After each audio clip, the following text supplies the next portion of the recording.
Bonjour Patrick Midland. Bonjour. Alors, on a invité Patrick Midland parce que son premier roman, il l'a fait sur l'Égypte. Et alors, tout de suite, on est dans le bain parce qu'il nous dit, bah, on est tous des Égyptiens en fait. Absolument. Alors, comment? Alors, Comment on peut dire qu'on est Égyptien?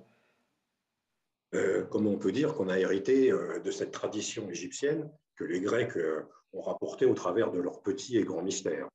Eh bien, c'est tout à fait intéressant de voir les analogies qu'il peut y avoir entre les mythes et les archétypes égyptiens qui ont été transmis auprès des philosophes grecs, c'est-à-dire ces curieux qui venaient pour la première fois en Égypte pour découvrir ces fameux mystères et mieux comprendre et intégrer à leur propre culture, à leur propre civilisation, eh bien, euh, une référence, des archétypes qui, qui étaient bien avant eux au travers de cette culture.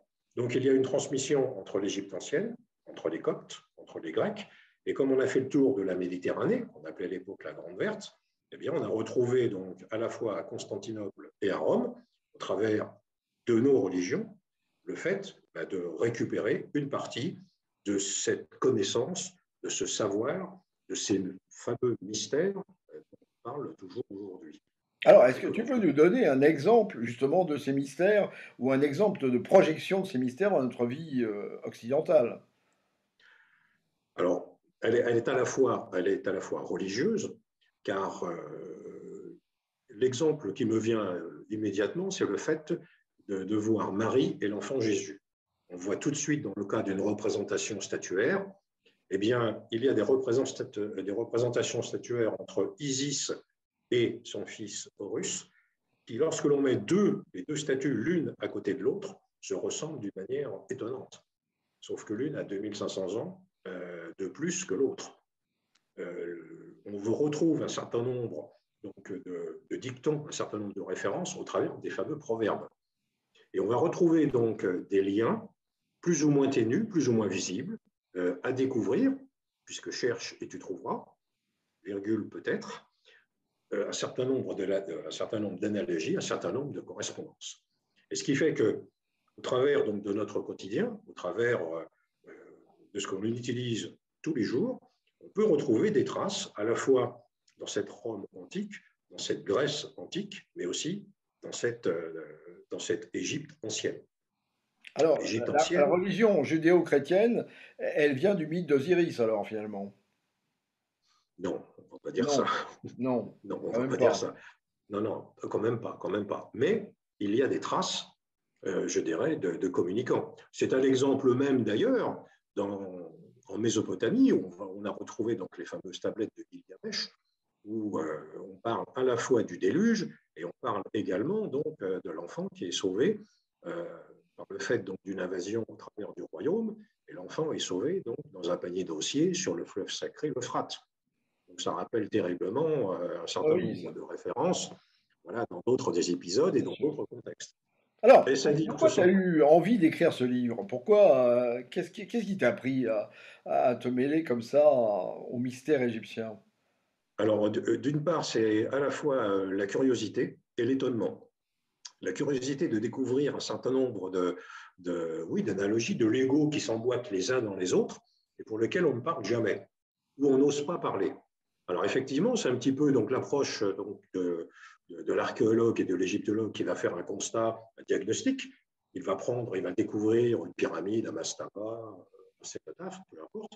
Il va prendre son poids, sa masse, sa volume, il va le cadrer dans un repère historique, etc. Et puis vous arrivez et vous posez la question qui tue en disant une pyramide, oui, mais pourquoi faire? Et là, tout commence. Et ça, c'est l'évidence au travers du questionnement qui fait que je suis parti d'un personnage qui s'appelle Kamal de Béthanie. Et c'est un homme à qui va arriver eh bien, des hasards, des rencontres. Comme tout à chacun, comme tout homme et toute femme, qui dans sa vie rencontre l'impossible ou l'improbable. Eh bien, c'est l'histoire de cet homme-là à qui la destinée va tomber sur lui comme sur ses épaules alors qu'il n'a rien demandé.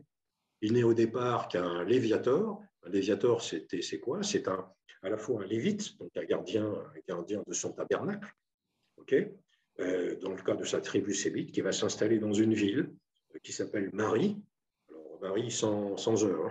Voilà, qui est une ville extraordinaire, qui a été créée en 2225 avant l'ère commune, qui existe toujours et qui malheureusement, il y a donc 4 ans maintenant, a été d'actualité, on va dire, brûlante, puisque Daesh l'a fait exploser à coup d'explosifs.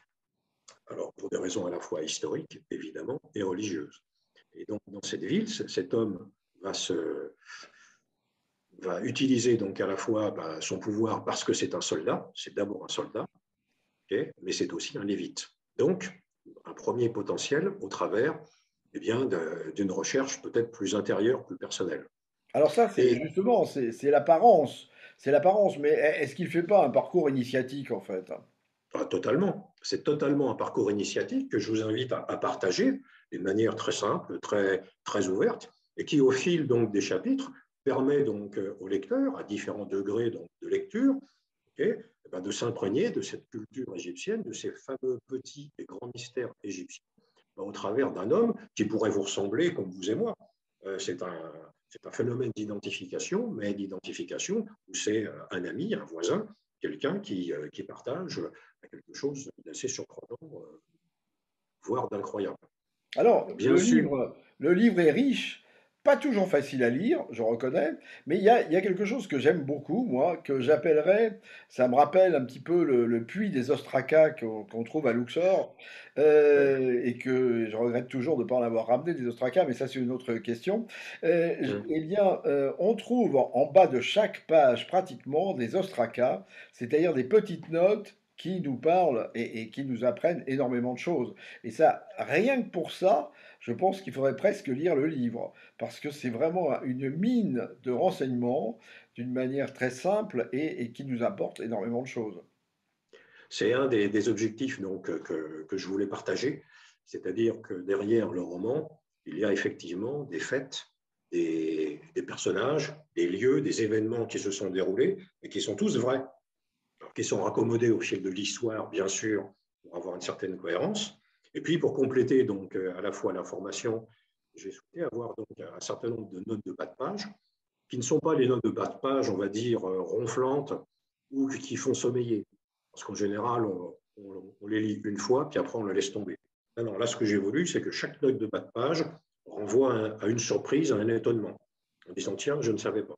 Et donc, je voudrais que ce soit un feedback entre la lecture donc, du roman et puis ces fameuses ostracas, donc ces fameux tessons d'argile qui permettent de découvrir une petite chose en plus au travers donc, de ces fameux mystères que l'on voudrait tant découvrir et Eh bien partager. voilà, et puis on ne va pas vous donner la fin, parce que la fin, il faut la découvrir par soi-même, mais vous aurez une belle surprise à la fin du livre donc de Patrick Minland qui s'appelle Le Premier Pas et qui a paru aux éditions Enfortas. Merci beaucoup Patrick Minland.